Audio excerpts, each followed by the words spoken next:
thanks to all of you for joining us. I'm really looking forward to talking about this subject because it is absolutely at the heart of what I do as a researcher and the teaching I do in the department. So the main question I'm going to address here is, what does history teach us about risk and resilience? And I'm going to answer that big question through a series of smaller sub-questions. So firstly, we'll very briefly outline what actually it is that historians do. What is a historian? What do they study? We'll ask, where does disaster risk come from, and how can history help us understand the answer to that question? I'll then go on to think about whether we've created new risks, and I'm using we in the big sense of the human species in the modern age.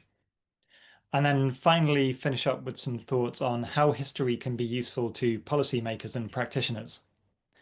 The examples I'm going to use in this talk come mostly from my own research, which, as Sarah said in the intro, focuses on South Asia, particularly Pakistan and India in present day terms. Although, as a historian, I also study periods in which different parts of what is today normally called South Asia was under various different kinds of government. But in present day terms, we're looking at mostly at India and Pakistan. I've also worked a bit more widely on Nepal and Bhutan and Myanmar. So I'll be able to talk a bit to those regions as well. But the themes we're looking at are really cross-cutting and global. And you could apply some of the lessons I'm going to try to draw out to all different parts of the world. So we'll start with the first question: what do historians do? So historians study the past, and by that we really mean the human past, and particularly the bits of the past that involve the kind of evidence the historians like, which traditionally has been stuff that's written down, so text and documents. And more recently, if we're looking at 20th and 21st century history, a lot of us also work with video, audio recordings, doing interviews through oral history, and so on. So a diverse range of ways of looking at the past, not the deep past of geological time. We leave that to our colleagues in geology and earth sciences, and not so much archaeology. So we're not looking at the development of agriculture 12,000 years ago. Personally, I'm a modern historian, so I really look at the 20th century is my home territory. And you might think that I spend most of my time sitting in old libraries looking at old books. And for the most part, you'd be right. So the photo you have on the screen right now is the British Library, which is just down the road from us at UCL, from the main UCL campus. And that's where I do quite a lot of my research, particularly on the British colonial period in South Asia. And in more extreme moments, I also go to archives like this one, which is in Sukkur in southern Pakistan, a province called Sindh, where I did some of my PhD research many years ago, as you can tell by how old I probably look. What we do with the data that we find in these kinds of archives, though, is where it gets interesting. So one of the things that historians have contributed to the broader field of disaster risk reduction, and indeed to humanitarian studies, is getting a better understanding of why disasters matter to people. In other words, where does disaster risk actually come from? So if you hear the word natural disaster, which we try to avoid as much as we can in disaster studies, but if I use that term, it gives you a sense of the popular meaning of that. You probably will be thinking about what we call in disaster science a hazard. So that is the physical event or process that can do harm to people. So in my case, I've worked quite a lot on earthquakes recently. Earthquakes, if you like, are an archetypical hazard. They seem completely unconnected to human activity, with the slight exception of cracking. But large earthquakes really come from geological processes. They seem to be a product of nature. But if there's an earthquake in a place where there are no people and no buildings, so there's no damage to humans, we wouldn't really call it a disaster. We would just call it an event. The other components that we normally look at in what turns that hazard, that physical process, into a disaster at the human level is through exposure and vulnerability. So exposure, we normally By that, we normally mean being physically in the path of a hazard. And vulnerability is, if you like, the social factors, the susceptibility to the impact of a hazard. So, for example, the earthquake might not kill you, but if it knocks your house down and you don't have enough money to rebuild it, that has an ongoing impact on your life. And some of these factors are processes which are products of history. So vulnerability doesn't just appear. Say, take poverty, for example. We know that poverty comes out of history. It's it can be a product of long-term economic policy. It can be an outcome of social inequalities that develop over time. And if you take my field, colonial history, much of the poverty that India was notorious for in the 19th and early 20th centuries was in some ways a product of colonial economic policy.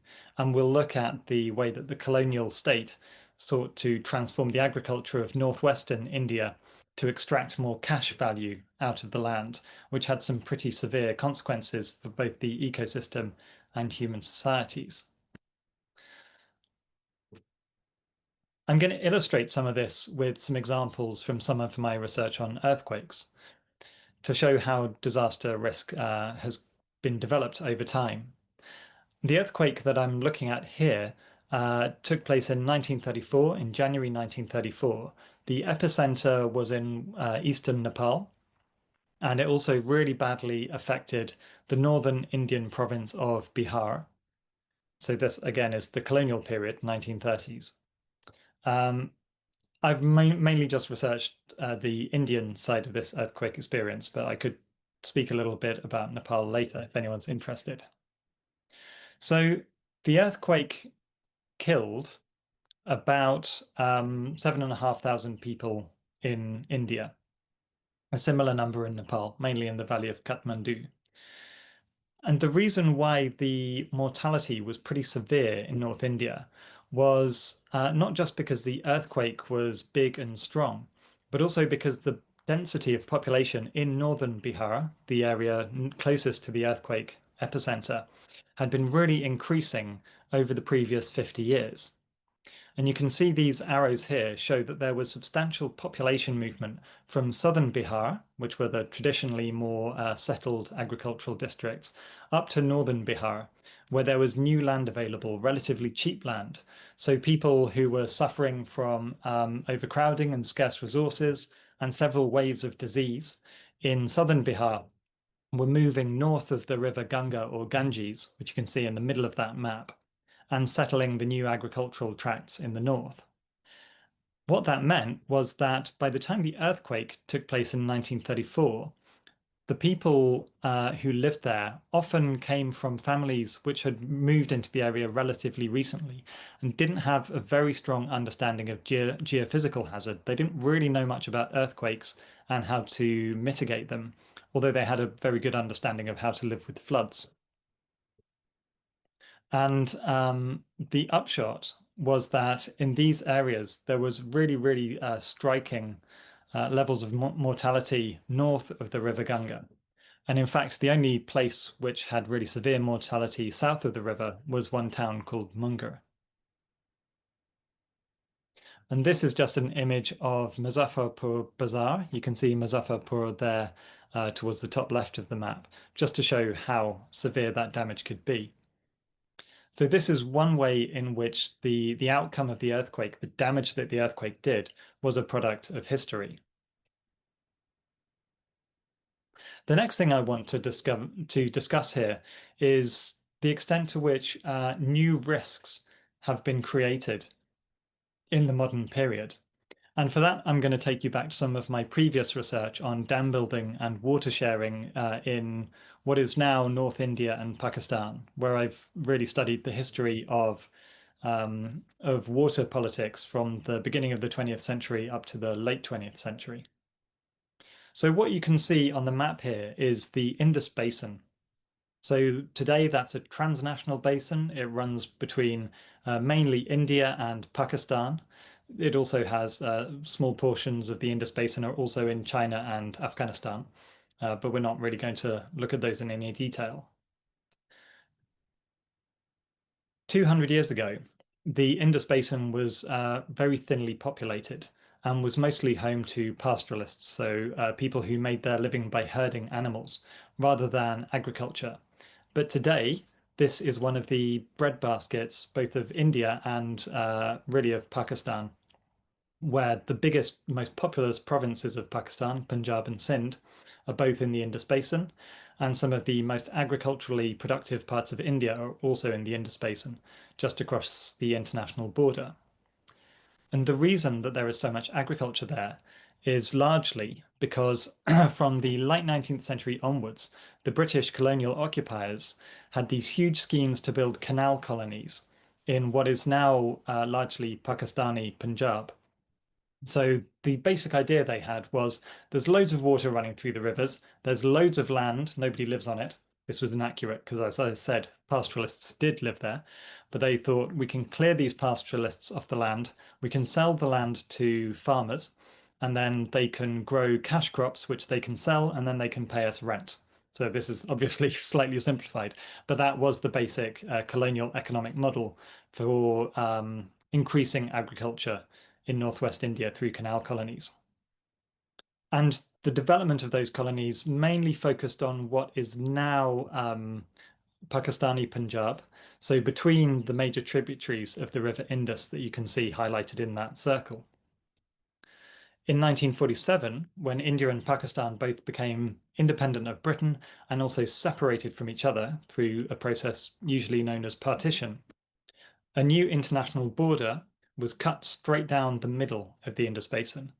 And that led to a long-running and quite bitter dispute over water allocations between India and Pakistan, which was for a long time settled by the 1960 Indus Waters Treaty, although that has recently gone into abeyance for reasons that we could discuss later again.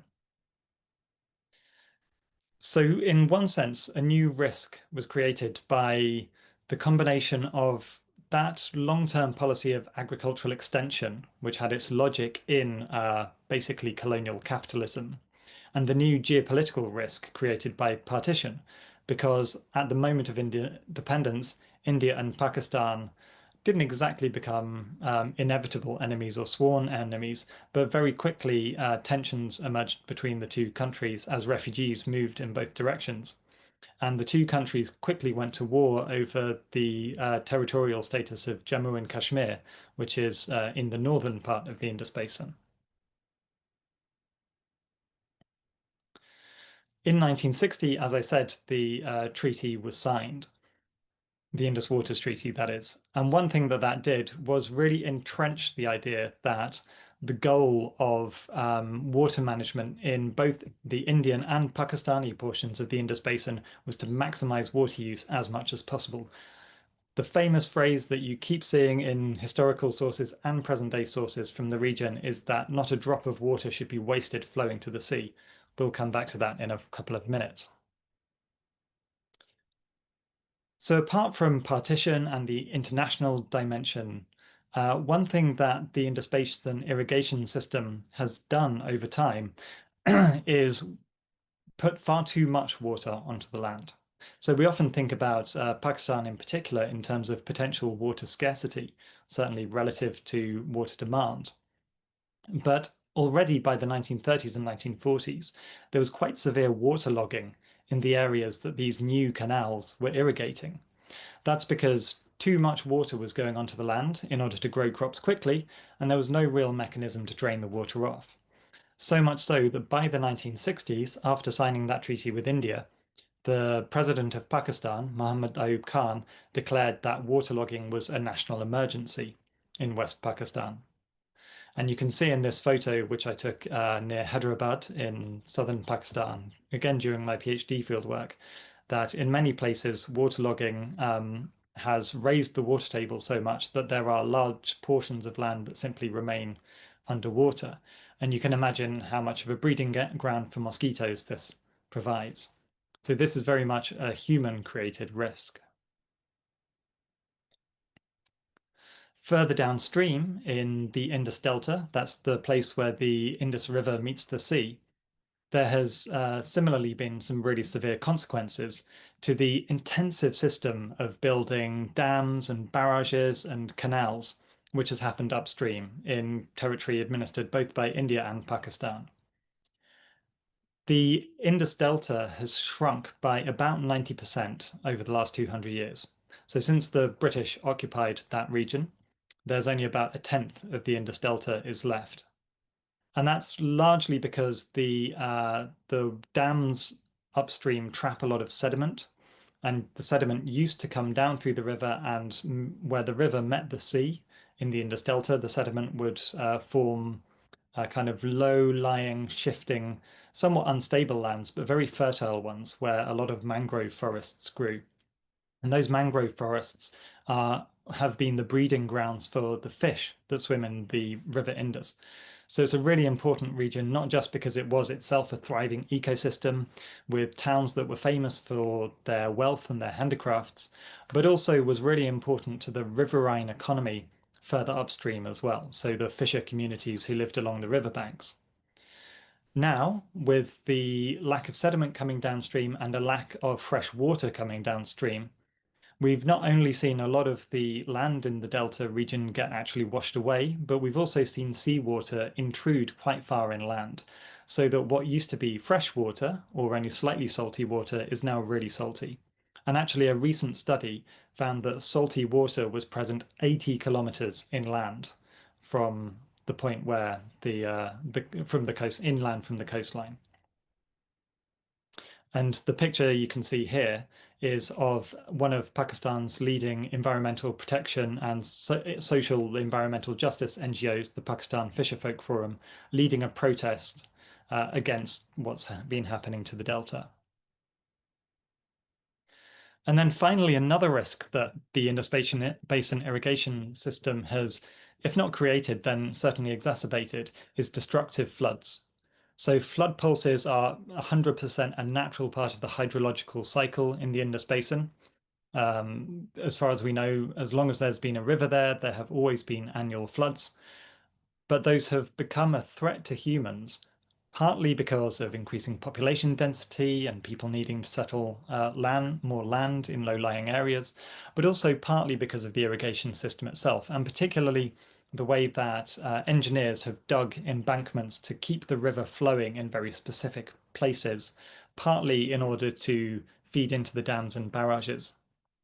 And that can be a problem because under normal circumstances, the river flows through the channels, everyone is reasonably happy. But during a peak flood season, as in 2010, when there was really heavy rainfall upstream in the top part of the Indus Basin catchment, and that meant huge amounts of water were coming downstream, and there was too much water for the channels to handle. And so several embankments were breached, and there were various debates and arguments about whether some places were breached deliberately and what breached by accident. But the upshot was that the floods of 2010 were extremely devastating. I mean, not the it wasn't unprecedented. We've had lots and lots of major flood events in the Indus Basin in the 20th century. And as you might remember, there were also really serious floods in Pakistan as recently as 2022 which were more to do with rainfall and less to do with river management. But the point is, there are many different risks that have been engineered into the landscape of Pakistan and to an extent of northwestern India through this long-term trajectory of dam building and canal digging. So as I come towards a close, I'm just going to highlight some ways that these kinds of historical insights can be useful to policymakers and practitioners. There are three broad ways in which history can be useful, all of which overlap, of course, because in history we love complexity. So one type of use of history in practice is to look at principles. So on principle, historians will always tell you that something is more complicated than you thought. What historians are good at is demonstrating how that complexity has unfolded over time. And this is really important for understanding why the challenges that risk reduction professionals or humanitarians face can be so sticky. sticky or wicked. So the kind of terms of art for problems that are big and complex and defy easy solutions. And ultimately, what we can get from historical study that we can't get from other disciplines is an understanding of really why disaster risk reduction and humanitarianism are the way they are. These are professional bodies that have developed over time, and historians can help show why the kind of founding principles of these systems have or haven't survived changes in context. Another way we can use history is through analogy. So basically, taking a situation in the present day and looking for parallels. History gives us a vast resource of parallels. You can do this with the present day, of course. But if we expand our scope to think about what historical research can tell us, then the parallels we can seek might be more useful. For example, in New Orleans in 2005, you'll be familiar with Hurricane Katrina. In the wake of Katrina, there was a historical project. Well, there was a broad project among academic and professional researchers to really think through the causes of the disaster in 2005. And one of the work packages they looked at involved studying the history of not only New Orleans and its management of flood risk in the past, but also looking at other states in the southern US and their major flood events in the 20th century, what went right and what went wrong. Analogy can also help us challenge the language of unprecedentedness. So you'll often see in press reporting of a disaster, this is the worst one ever, or this is a completely unknown kind of disaster. A historian will normally tell you that we've seen this before, and they'll explain where and when and why and what the outcomes were. History also gives us a way to imagine alternatives. So again, to give a brief example from my own research, we know that in 2004, after the Indian Ocean tsunami, the influx of foreign aid played a role in reigniting the civil war between the Sri Lankan government and the Liberation Tigers of Tamil Eelam, the main Tamil separatist group. They'd had a truce for about a year before the tsunami. Now, the Civil War was very complex and there were lots of factors in play, but aid distribution does seem to have played some role in restarting that civil war. In colonial South Asia, by contrast, the colonial government fairly successfully controlled the majority of aid distribution, with some exceptions, but was quite careful to not enable external agencies or external governments to come and spend large amounts of money in ways that could be politically disruptive. So there's an alternative model of how to manage aid distribution. Certainly not a model that we would necessarily agree with, because the colonial government was a foreign occupying force and it was extremely oppressive and repressive and used violence in many ways. So I'm certainly not saying we should all just copy the colonial government in India, but we can think about alternatives and think about what is good or bad or appropriate or inappropriate for the present day context. Then finally, history lets us understand the specifics of disaster, risk, or humanitarian crises in the present. So it helps us understand the political narratives that get attached to crises in particular times and particular places. And this is really important today in context of the Indus Waters dispute. I mentioned that the Treaty of 1960 has recently gone into abeyance. The reasons why that happened in the context is, again, complex. We'll always say things are complex in history. But just for now, it's enough to say that because I've worked extensively on the history of irrigation in the Indus Basin and the history of the treaty itself, I have been working with contacts in the policy world and elsewhere to try and explain and unpack what the implications are of the present day situation for everything from the relationship between India and Pakistan to possible ways forward and possible reforms to water use in the region. And that brings me to my last point here, that historical study is one of the tools we have for understanding the people and places where we need to intervene as disaster professionals or as humanitarian responders. Not the only tool, but certainly a necessary tool.